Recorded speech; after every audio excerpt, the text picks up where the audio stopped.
Okay, so family, it touches all our lives. But here's the thing. Mm-hmm. Families are changing. Hmm. We're seeing more divorce, Yeah, more people choosing to just live together right. and not get married, and a growing number of adults who just aren't having kids at all. Yeah. So what does that mean for older generations? How's all this going to play out? Well, that's a huge question, and the material you've brought today is really fascinating. I Yeah. mean, we've got an academic review article. Uh-huh. We've got an article from a business website. We've got some stuff from a government resource website, Yeah. and even a thread from a Reddit forum, Yeah. and then some stuff from a senior living organization's website. It's a lot to unpack. But Yeah. we're not just looking at like the numbers and the stats here. Right. We really want to get into like the emotional side of things. The emotional landscape, Yeah. right. Yes. Because the numbers alone don't really tell the whole story. Right. To really grasp this, we need to look at how people are feeling about these changes. Exactly. Mhm. So let's start with something that I think a lot of people listening can relate to. Okay.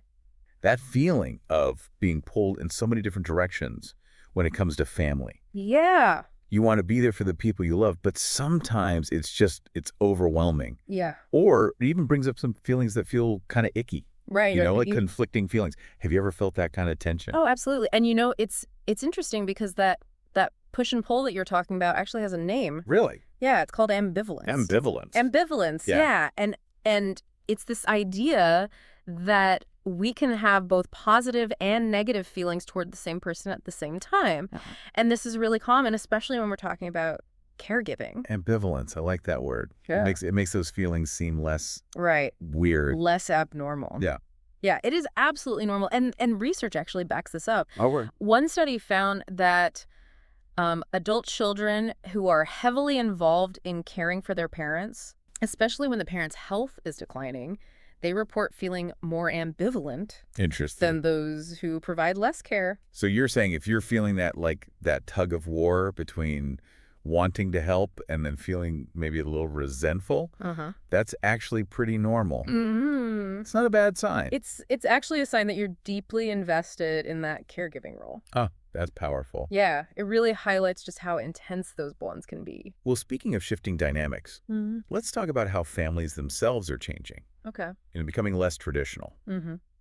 I saw this headline in the Economic Times about these returnship programs Okay. designed to help people get back into the workforce after taking time off, to care for family. Uh-huh. And it just got me thinking like, wow, this is kind of a small example of how much bigger change is happening Right. in families. It is because, we are seeing this broader shift. Things are just more fluid now. When it comes to family structures, we're seeing more people choosing to live together instead of getting married. Yeah. Divorce rates are impacting how we provide elder care, especially for men. Oh, interesting. And a growing number of adults are just choosing not to have children. So it's like the very definition of family is expanding. Exactly. It's becoming more inclusive, more diverse. Yeah. And that has implications for how we think about aging and how we think about navigating those challenges as we get older. Yeah. For example, the review article mentioned that in Finland, there's this thing called living apart together. Oh, yes. And at first I was like, what is that? Is that like a long distance relationship?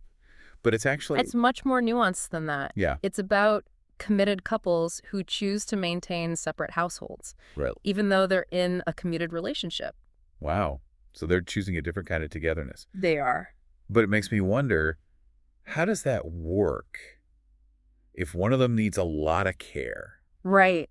does that complicate things? That's a great question, and it really highlights the unique considerations that come with these evolving family structures. Yeah. It forces us to think differently about providing support. Yeah. Well, and speaking of thinking differently, let's bring in the extended family. Yes. Grandparents, in-laws, siblings. All those layers. All those layers, exactly. Because families these days, they're more than just the nuclear unit. Right. All those extra layers Yeah. can be really lovely, Yeah, but it also can be tricky sometimes, absolutely. especially when it comes to like practical matters. Yeah. Like finances. We saw this quote in the Reddit thread that really stood out. Okay. That my money stretches further in my own hands. I get the satisfaction of knowing my mom feels less financially burdened by my assistance, and we can hang out over coffee and watch stupid movies together. That's great. Yeah. It just made me think about that balance between helping out financially, Right. but also maintaining healthy boundaries. Right. Absolutely. And it makes you think about, how do those decisions impact other family members, Yeah. like siblings or the younger generation? Right. And it's like families are these complex emotional ecosystems. Yeah, You know, they are. even the research pointed out that the relationship between a grandparent and a grandchild is really affected by the relationship between the parents and the grandparents. Yeah. So, like, if there's conflict between those two generations, it can have a ripple effect. Right. It impacts those other bonds as well. Yeah. It's like this big web. Yeah. And any tension in one part of the web Yeah. can be felt throughout the whole thing. Absolutely. And that's why it's so important to look at the big picture when we talk about aging families. Yeah, we can't just focus on one relationship. Right. We have to see how it all fits together. We need to understand how they all connect. Okay, so let's shift gears a bit and talk about caregiving. Okay. It's not just about, popping in to say hi or running a few errands for someone. Right. It can be a really big responsibility. So, Almost like a career in itself with Mm-mm. its own, stages and demands. And what really stood out to you about how these sources talked about the caregiving experience? Well, one thing that struck me was how the Services Australia website talked about being a carer. Oh, yeah. Apparently in Australia, you can be officially recognized as a carer, even if you're being paid for the help that you provide. Huh. I hadn't thought about that. Yeah, I mean, does that help reduce the stigma around caregiving? Right. Or does it diminish the work that unpaid family caregivers do? It's a really good question. Yeah, It really makes you think about how we value caregiving in all its forms. it does. We have to acknowledge, it can be really intense. Absolutely, especially when you're dealing with long-term health conditions. Yeah, one study in the academic review said that people caring for family members with dementia Mm-hmm. experience way higher levels of stress and have more negative health outcomes than those caring for people without dementia. That's a really sobering statistic, and it just shows how important it is to support caregivers. Absolutely. We can't expect them to do this all alone. Yeah, it's a marathon, not a sprint. It is. And they need support every step of the way. And it's not just about the practical support, Right. It's about emotional support, too. Right. Caregiving can be really isolating. Yeah. So, people need a space to talk about what they're going through, to share their experiences, You have to connect with other people who get it. to find strength in community. Yeah. And it's also important to remember that it can be really rewarding, too. It can. The Kendall at Home website talked about the benefits of strong family ties Mm-hmm. for both younger and older adults. Yeah, It's a reminder that even though it's hard, it can be a source of connection and meaning. absolutely. It's about finding that balance. Yeah. Acknowledging the challenges, but also celebrating the joy, the connection, the shared experiences, The good stuff. the good stuff. Yeah. Okay, well, before we get too deep into the weeds on that one. Okay, Fine. let's zoom out a little bit All right. and talk about some of the bigger forces at play here. Those societal forces, yeah. Because families don't exist in a vacuum. They're shaped by the communities they live in, by the policies that affect their lives. Exactly. And it made me think of this news snippet I saw about the U.S. maybe revoking more student visas. Huh. And I thought, wow, these kinds of policy decisions, Yeah. they can have big consequences for families, They get, especially families who rely on international students for help or caregiving. yeah, it's not just a U.S. issue either. Right. Every country has policies that affect family dynamics. It's like we're all playing Jenga with our families. Oh, I like that. And these policy decisions are like adding or removing blocks. Yeah, and we don't always even realize it. Right, exactly. Yeah. So let's talk about the global perspective on aging families. Right. Because it's obvious that cultural norms and societal expectations, Uh-huh. they play a huge role in how we experience aging and caregiving. They do. And the research shows just how differently countries approach elder care. Oh, yeah. Some have really robust government-funded systems Right. that provide tons of support and resources. Wow.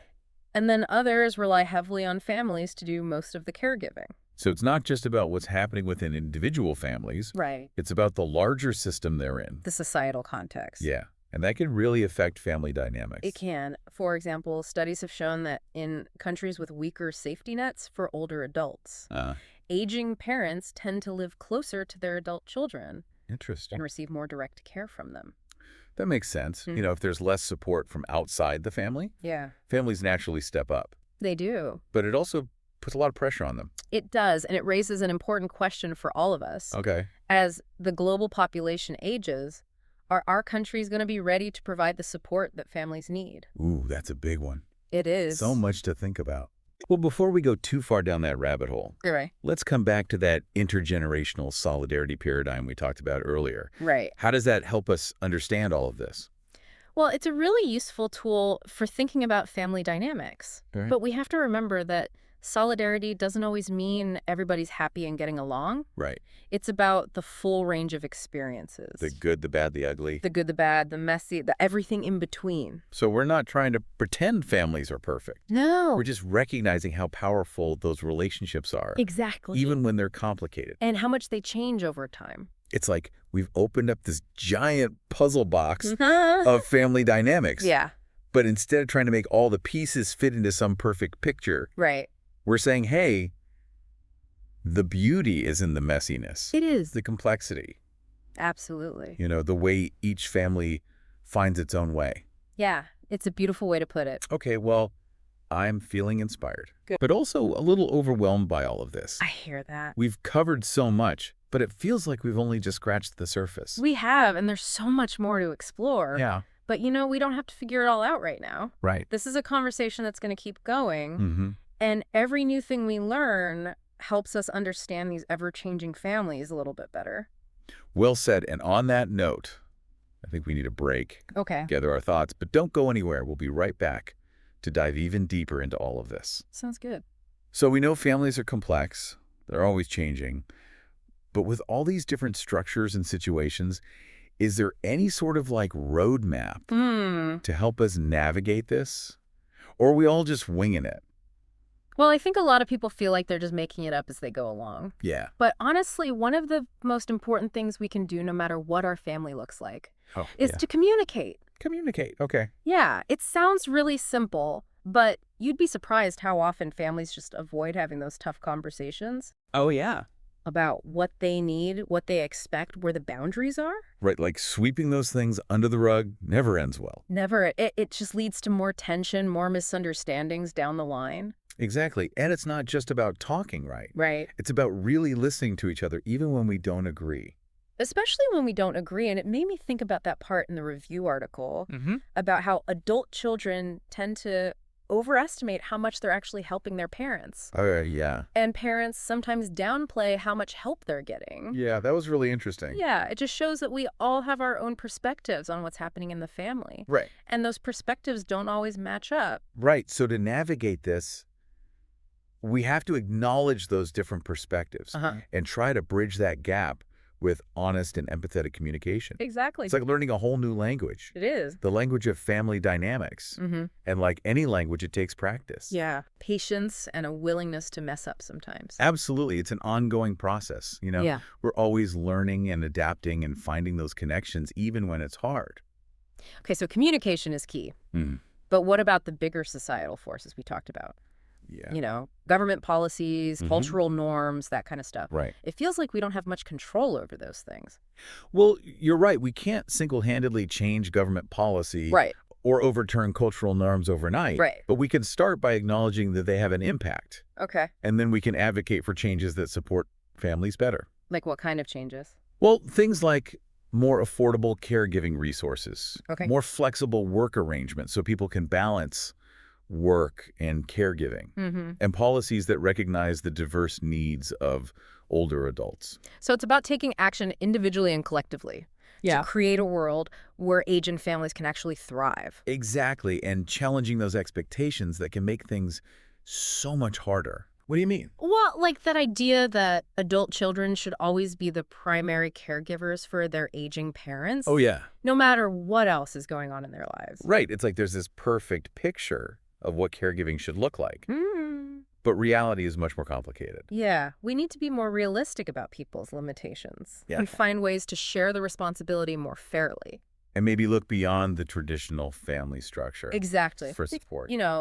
Friends, neighbors, community organizations, even technology. Oh, yeah. All those things can help. Yeah, it's about building a village. A village of support. Mm. I love that. Mm-hmm.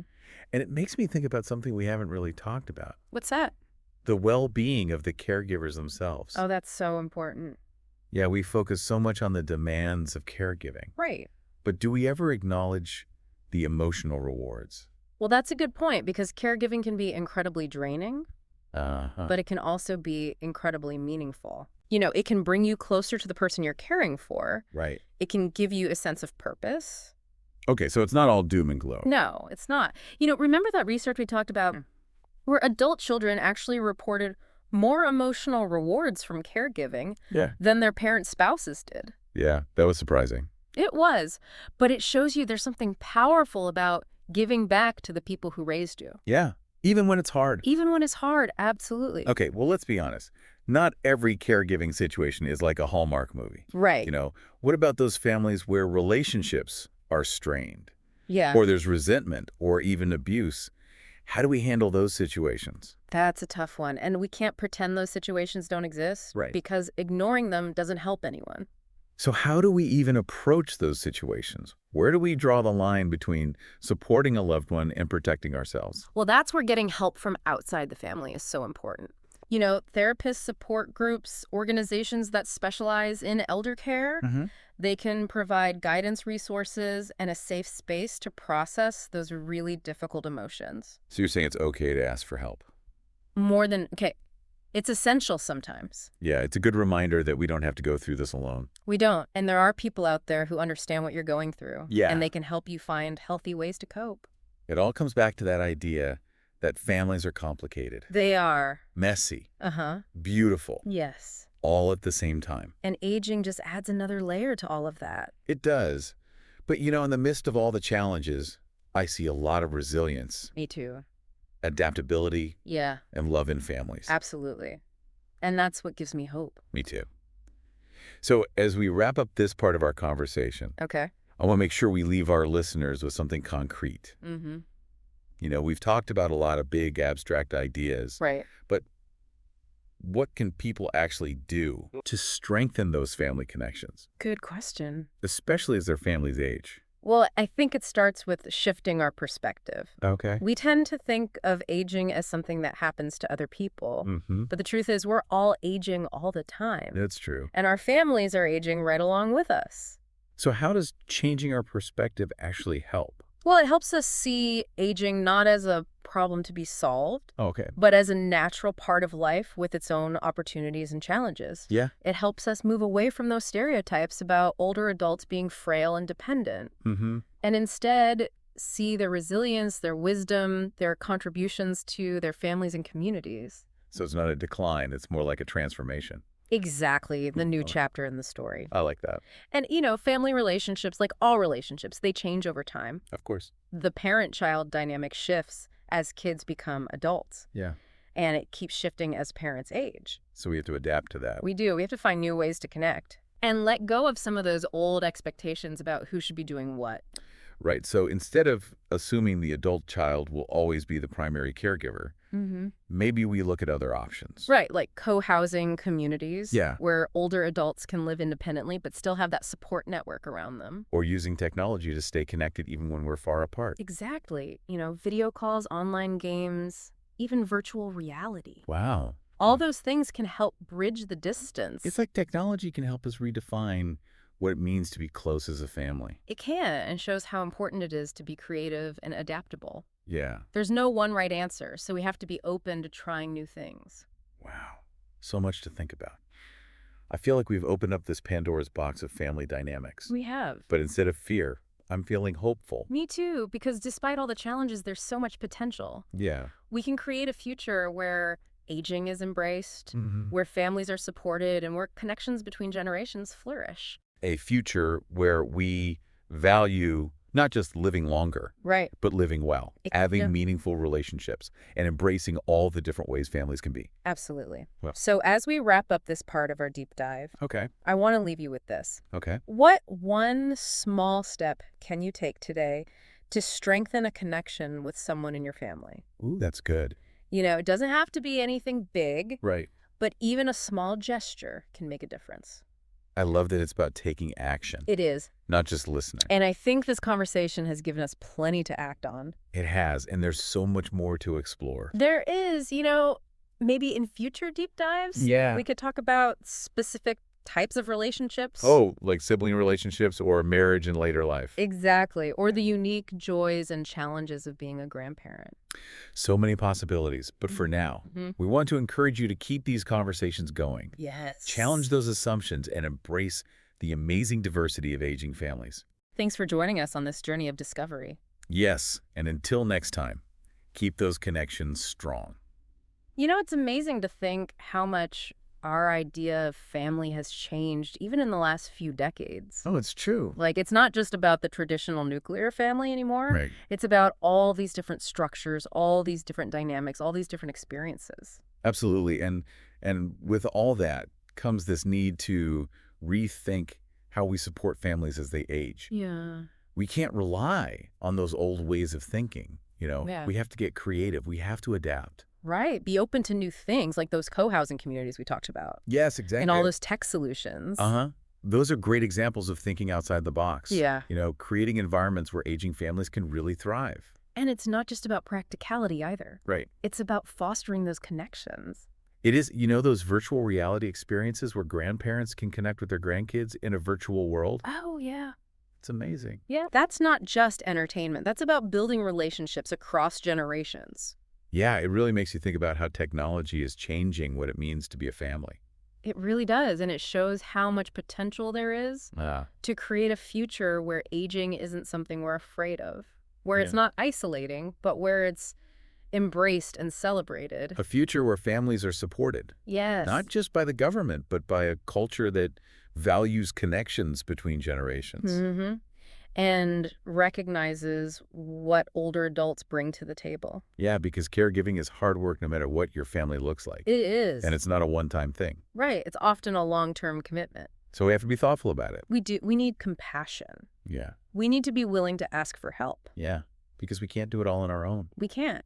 And it's okay to admit that. It's about finding that balance between taking care of our loved ones and taking care of ourselves. Exactly. And sometimes the best thing we can do for everyone is to set some boundaries, Yeah. Delegate some tasks or even bring in professional help. That's a good point. And it's not just about older family members either. Right. It's about nurturing those connections with the younger generations too. Absolutely. Sharing our stories, passing on traditions, just spending time together. Yeah. All of that is so important. It's like planting seeds It is. that will grow for years to come. That's a beautiful way to put it. And it brings us back to that sense of hope and possibility. Mm-hmm. We've talked about a lot of challenges. We have. But families are resilient. They are. They're adaptable, Uh-huh. and they're full of love. And that's what matters. So as we wrap up this deep dive into aging families, Okay. we want to encourage you to embrace the complexity, Yes. challenge those old ways of thinking, and keep having these conversations. Because even small acts of kindness and understanding can make Yeah. a big difference in strengthening those family bonds. Absolutely. Well, thank you for joining us on this journey. It's been a pleasure. And until next time, keep those connections strong.